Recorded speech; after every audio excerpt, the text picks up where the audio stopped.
Awesomeness.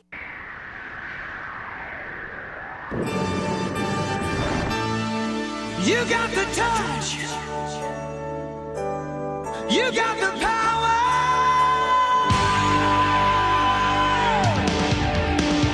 Yeah.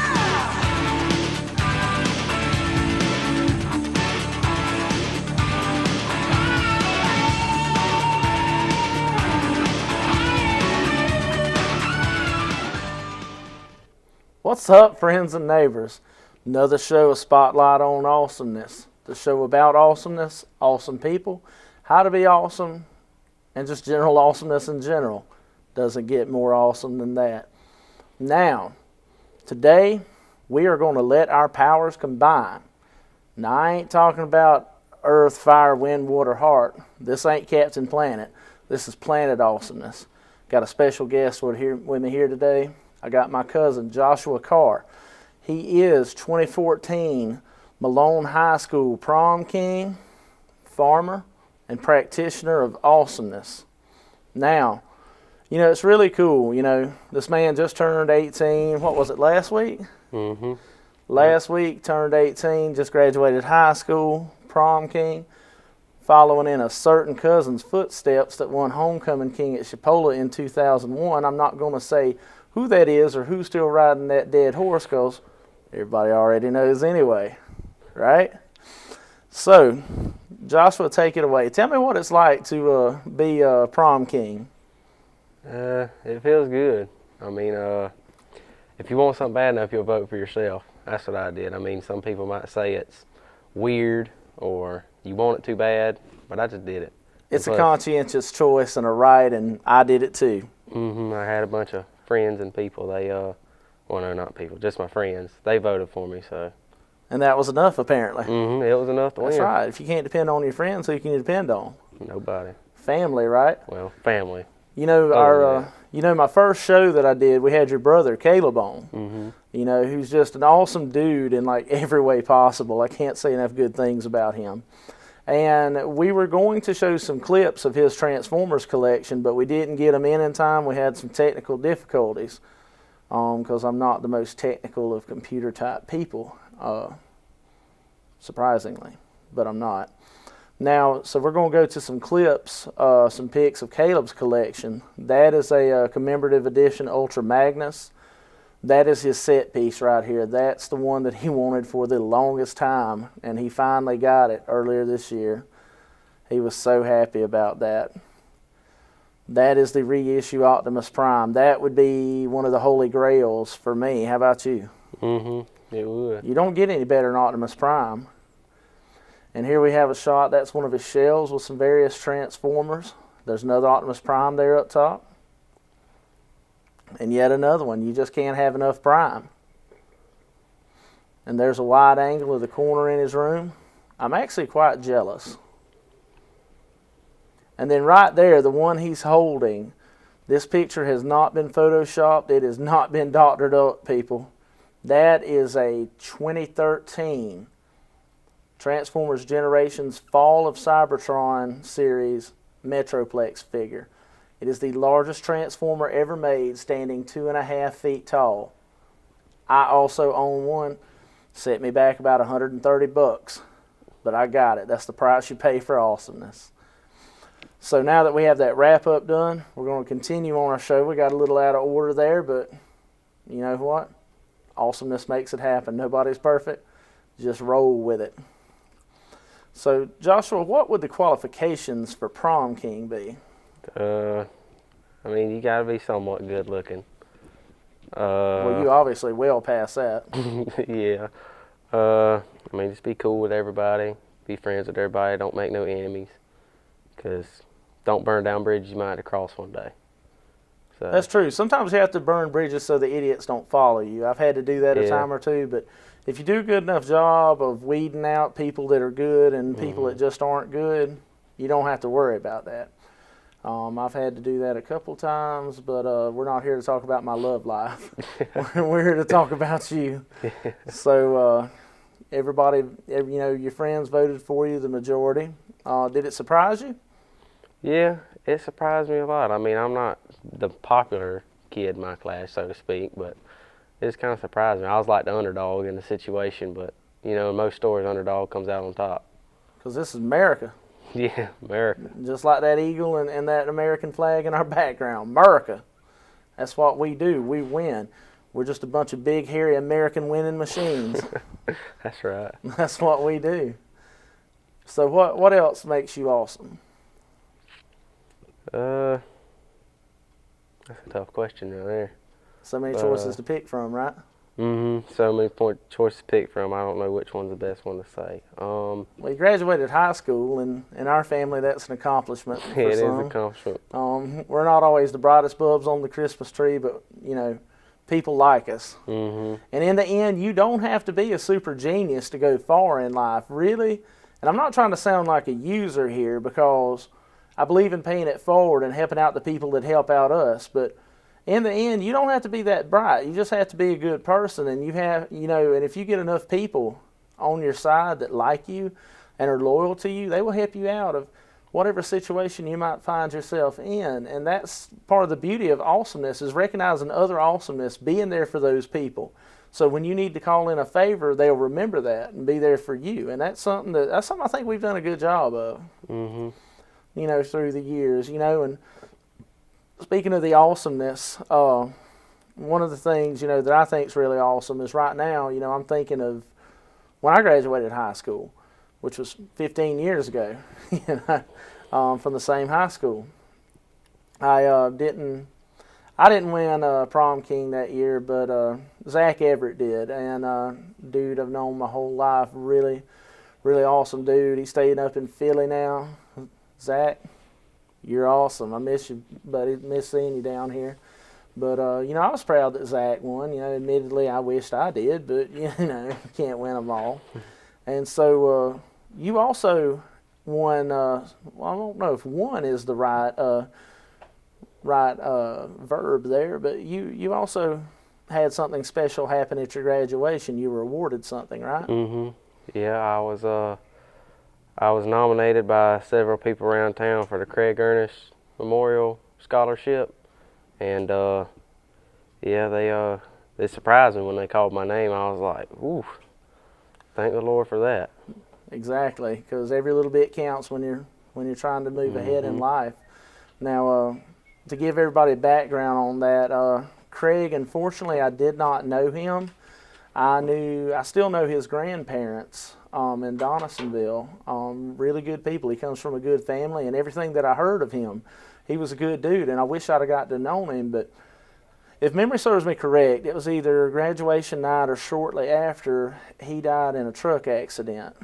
And that was very sad. Such a young life cut short, you know, in its prime. There's no telling what Craig would be doing today, you know, if he was still alive. But we can't really worry about that, you know, because there's nothing we can do about it. But the best thing we can do when things like that come up is we can honor those that have touched our lives and been awesome. And that's what happened, you know, with Craig. Was the scholarship was established to help other young people out, to help out. And I'm sure you'll take full advantage of that and go far. I will. With it, you know. And I mean, that's got to be a big honor to be put in those shoes. It is. I mean, it was a blessing. I mean, I'm gonna be honest there. It's gonna help Mom and Daddy really out. I'm sure it will. Oh, it will. You know, that got you very far in life as well. You know, because you know, your mom and dad, you know, bringing you up, you know, and they're really cool people too. You know, my cousin Lynn, my first cousin's his mama, and even though she was present for the first 3 of my 6 concussions, I won't hold that against her. Maybe something knocked that loose in my head and kind of you know, sprung into some creativity. You know, and your dad, you know, Michael John Carr, can't say enough good things about him either. You know, and they've taught you and your brother right and raised y'all up into some good, you know, honest, respectable young men. Yeah. You know, they passed the awesomeness down, and Lord knows, don't get me started on your granddaddy, Linwood Baxter. Oh, Lord, Uncle Linwood. That'd be a whole series of shows right there with that man. talking about him, but he was a blessing in my life too. He taught me quite a bit about being awesome. So I tried to pass it down to you and Caleb, help y'all out as well. So what do you plan on doing with that scholarship? I plan on coming, here to Chipola to the mechanics program. Good because, choice. I love working with cars. I mean, I've been around it my whole life. Yes, I mean, you have. I've You're pretty seen- much born with a ratchet in your hand. Yeah, pretty much. Yeah, I work with my uncle a lot, and he can fix about anything. Jim Bob. Uncle Jim Bob, a.k.a. Rockhead. I've seen him take the front of a tractor apart with a pair of vice grips, a punch, and a 2-pound hammer. And put it back together with And duct put tape. it back together with duct tape, and it worked just fine. That's right. Everything in the South is held together with barbecue sauce, duct tape, and kudzu. And if you can't fix it with some combination of that, it just ain't worth fixing. It just ain't. And that's a good choice to come here to Chipola. They have a wonderful program, just like everything else here at Chipola. I mean, Chipola might as well be called Wonderful Awesome College. Yeah, that's I right. can't say it good enough about it either. John Gardner, he's just great on so many levels as an instructor. Chase Bligg, I've known for many years. He's really great too. Both of them are very knowledgeable, very good people. And that's the good thing about Chipola. Chipola not only picks people that are knowledgeable in their field, but they pick people that are they're good people as well, because you can have the most knowledgeable teacher in the world, but if they don't know how to reach people, the students, connect with them and get the info across, what good, do you have there? Yeah. And it was really great that at Chipola, you're treated like a person, not just a tuition check. I know a certain college that doesn't treat people like that, but I'm not going to go into that right now. I'm just going to say that Chipola is awesome. So you plan on being a mechanic, or? I want to come here and get my mechanics, certification, and then I want to check into a John Deere. They have like a scholarship where they'll put you through their college, and they can you can either be a mechanic, or you could. What I want to do is design tractors for John Deere. So you want to design tractors, like make your Joshua model. That's awesome, model. man. Awesome bot. Awesome, yeah. That's nice. So you could, you might could even put a slushy machine on board a tractor. That would be like Yeah, it would. I might go back to working on the farm if that happens. Haven't done that in many years, but I do know how to drive a tractor. And speaking of driving, one thing you're very proud of is your truck. Yes, it is. I'm very proud of my truck. And every man should be. So now tell me about that beast right there. It's been built, not bought. I've put almost every special feature on that truck besides the paint and the fenders and doors and bed. I've built that thing up. I put new tires and rims on it, a brush guard, a DeShazo bumper, toolbox, radio.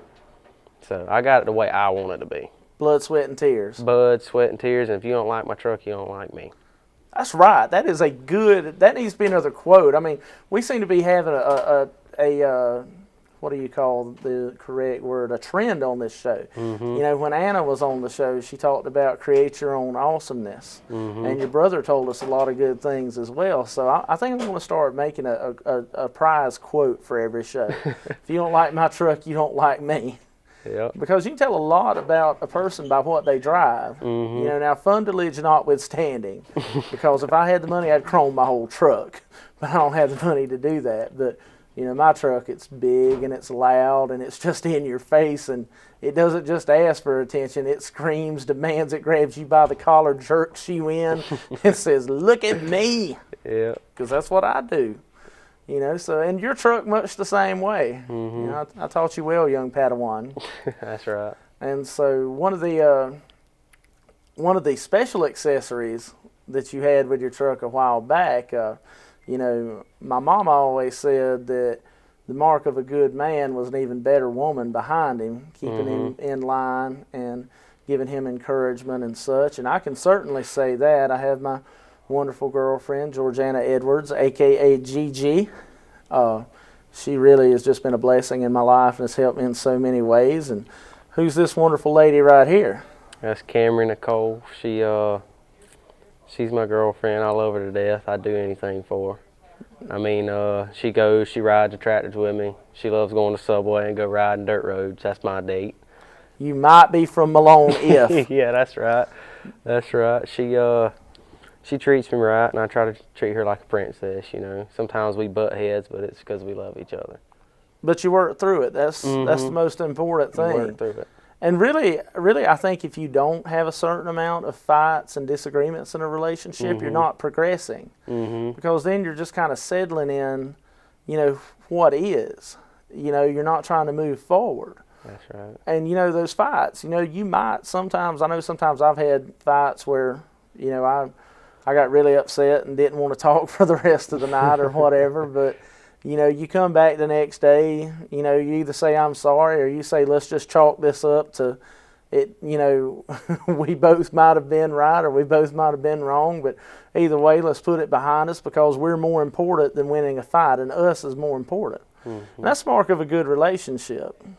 Yeah, I mean, I might be too young to say this, but you know, every night you'll find that special one and you just know it is. Well, like I said, I might be a little young saying this, but I think she is the one. I mean, she's just like me. Time will tell. Time will tell. Time will tell, but so far she's making a good case. Oh, yes, she has. And that's good, and that's really good. You know, you just hang tight and you see how it goes, you know, and there's nothing wrong with that. You know, because Lord knows there was plenty of times that I thought a girl was the one in the beginning, and after time passed, I found out quickly she was the one, but the one that had to go. You know, so love's kind of like an interview. You know, you have to go and you have to see and you have to try out. You know, but it's fun along the way with all the back road ridings and the subways. Yeah, in the subway. We've been together for a little over 6 months now, and I love it. Every time I get around her, get the chill bumps. I've been trying to recall what the term was that Fix-It Felix Jr. said in Wreck-It Ralph. The Honey Flutters or something like that. I can't remember. I can't remember. That was an awesome movie, though. Oh, it was. It was a very good movie. I think it was The Honey Flutters or something to that knowledge. Somebody help me out at home. If you haven't seen that movie, check it out. It's awesome. Really good movie. And it's also a movie about awesomeness and living up to who you are and your potential, and you know how even the most unassuming person can be a hero, can be awesome. You know, nobody would have thought Wreck-It Ralph could be a hero, but he was. And so you had a lot of good times in high school, didn't you? I did. What were some of your favorite memories? Well, my all-time favorite was when me and my best friend Logan, we was in Miss MacArthur's room, second period. It was my junior year. I remember Miss MacArthur well. She's a really cool lady. I got a lot of love for her. She is. She has always been just a genuine cool person. Always a smile on her face and a kind word, you know, for somebody. And that's not a hard thing to do. You know, smiles and kind words are free. Spread those things around. You know, like gummy worms. You can never have too many gummy worms. That is true. And she was back there in the back. We had me and him had finished our pillow that we was sewing. And home ec. Yeah, home ec. She was in the back of the room, and me and him got this idea. We found a bunch of tape, and we got all her pens and paper, and we taped them to the roof. No writing was done that day. No writing was done that day. She didn't notice it until she happened to just look up, and yeah, there was pens and paper on the roof. Wow. Yeah, I mean, it didn't mess none of the ceiling up though, but it was just fun. There's something about her and tape. I don't know what it is because somebody in my class wound up taping a stapler to her desk. I don't recall who that might have been, but someone did it. All I'm going to say is I did not observe that person doing it. That's all I'll say about that. And now also in high school, you played baseball. I did. Now, what position did you play? I played first base most of the time, and pitcher whenever coach needed a pitcher, you know, somebody just to get in there and throw strikes. And you were under Max Hartrider, correct? I was. Max, that's another good dude. Yeah. You know, actually when I entered high school, Max took me under his wing. He was one of the most popular kids, you know, and he kind of took me under his wing and kind of, you know, ushered me through, you know, my 9th grade year. and helped me out, kind of showed me the ropes. And I got to hang out with the seniors, the big kids. And, to this day, I can't thank Max enough for that. Max is another genuine good dude that I wish all the, good tidings in the world for. Really meant a lot to my life. Can't say enough there. But now you played baseball, but you're like, what, 6'2", 6'3" now? Yeah, I think, 6'2", 6'3", somewhere. Now, I ain't measured here lately, but I remember when you were shorter than this table. Everybody says that I have shot up, but you have. I mean, we put some Miracle Grow in your Mountain Dew or something. Yeah. I think Mama might have slipped some in there. She might have. You can't never tell with her. Yeah, so I can get some jar of tomatoes out the cabinet for her. That's right. That's right. But now, as tall as you were, maybe you should have played basketball instead. Yeah, I mean, I thought about it, but I mean, I can shoot all right. I can do layups, but I can't do all that fancy dribbling that all them other boys do between the legs and around the back. I can't do that. Me neither. I foul out too much. Oh, you foul out too much? Yeah. That natural competitive aggression? Yeah, when somebody bumps up against me, I can't help but just bump them or push them back, Yeah, you're definitely a member of the Baxter family. Noted the high five on that one. Definitely. So this is the time that I ask my 2 questions that I ask everybody. Who is your favorite Transformer? My favorite Transformer would probably be Hot Rod. Why is that? Just because he's a little hothead, he's just always wanting to go and do something, and that's kind of like myself. Plus, he's a car, really cool car. He is, and he's the all-American boy, just like you. He is. That is great. Now, all the people at home, what could you tell them about you finding your awesomeness? How for them to find their awesomeness, be awesome, and spread the awesomeness? Just be confident, Don't overdo anything you do. Just kind of be yourself. Don't reach out just so people notice you. You're awesome, but just stay within yourself. And they'll notice it naturally. And they'll notice it. I mean, you may not think so, but people see that. I mean, when you stay yourself and you do nice things and you just don't try and impress nobody, that's where the awesomeness comes from. You're wise beyond your years, my man. Yeah. You are wise beyond your years. Well, I think that's going to put us about out of time on this one. I want to once again say thanks to the members of the United States military, past and present. I've always got a big love for them. Always, Yo Joe, to all the G.I. Joes out there. And I want to remind everybody to always remember that the power to be awesome is within all of us. You just got to get in touch with it. That's all you got to do. Joshua, you want to close us out in any way? I just want to say thank you for being on here, and always, cuz it's fun. It's fun. Just sitting down and talking to somebody can help you in more ways than you think. So. And there we go with some more advice. There we go. And we're going to end on that. We're going to be airing from now on at 11 o'clock every Saturday morning on Chipola Channel, Comcast Channel 4. I want to once again thank Mr. Reagan for giving me this opportunity, giving me that time slot, and we'll also be on at other various times. And also on my YouTube channel, Cabacus Prime. Click that subscribe button and refer some friends. And also I'm looking, for more guests. I've got some really cool ones lining up. It's just been trying to get some scheduling in, trying to get that lined up. But I've got some really cool things coming, I promise. And I want to thank everybody for supporting me. It means the world to me that for whatever reason, I've garnered the support and respect and, the love for everybody. It means the world to me. I love y'all. I'm about to hit 33 years of age, and I can never remember a time in my life where I wasn't surrounded by love and awesomeness. Been really blessed by that. So with that, I'm just going to remind everybody to spread the awesome, be the awesome, and let awesomeness reign. God bless y'all. Y'all have a good day.